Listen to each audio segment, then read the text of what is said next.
My name is Lindsay Burris, and I'm here today to share with you a study that examined the relationship between the amount of time students with disabilities spend in the general education setting and their performance on state assessments.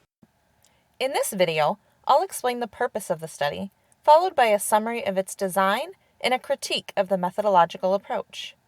I'll conclude with some recommendations for how this study can be used to inform future decision-making. There are several instructional placement options for students with disabilities. Of the options, inclusion allows students to spend the greatest proportion of their school day in general education. However, the relationship between disability category and placement has been poorly researched. Some scholars hypothesize that pull-out programs may be associated with lower achievement due to reduced expectations and lack of access to the general education curriculum.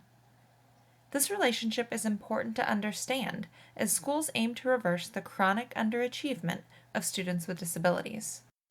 This study aimed to fill part of that gap in the literature by examining two research questions.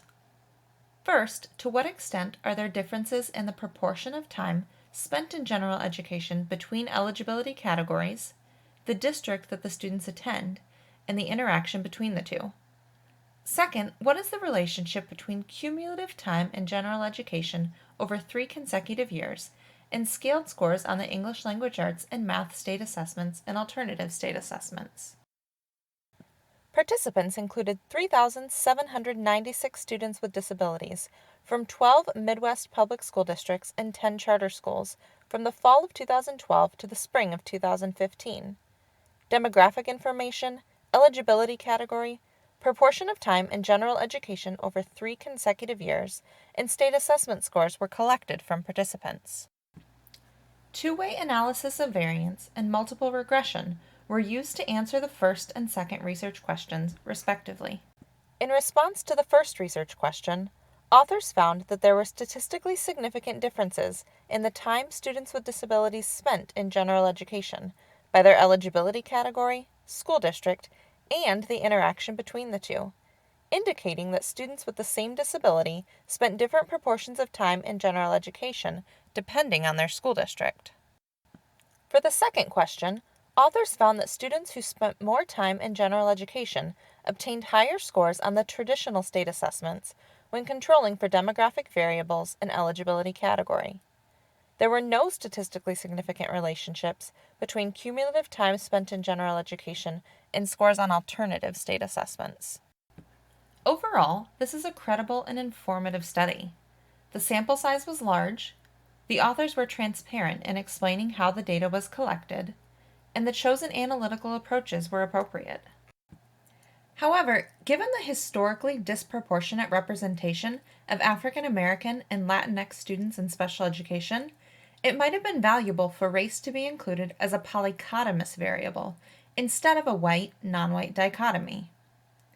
It would have been informative to also examine the potential interaction between eligibility category and time spent in general education in the multiple regression model. Additionally, since the students were nested within schools and districts, hierarchical linear modeling, as opposed to a multiple regression, could have better accounted for the lack of independence between students sampled. Still, given the large sample size of this study, it's probable that general findings would hold either way. While the study suggests that time spent in general education is associated with higher state test scores, it's important to not make causal claims. There are many factors that can influence test performance not controlled for in this study. With this caution in mind, I recommend the following action plan. First, empower IEP teams to utilize data-based decision-making when planning services by developing procedures and providing training. Second, implement initiatives that improve program quality in all settings. Even though inclusive services improved academic outcomes in this study, there is currently no research to verify that inclusion is the optimal placement option for every student. Third, conduct further research with even larger subgroup sample sizes and possibly consider the social benefits of inclusion. Exploring additional contextual factors such as attendance, teacher quality, and multiple measures of academic proficiency could also add clarity. Thanks so much for watching. If you have any questions about the information presented in this video, I can be contacted at lindsay_burris@gse.harvard.edu.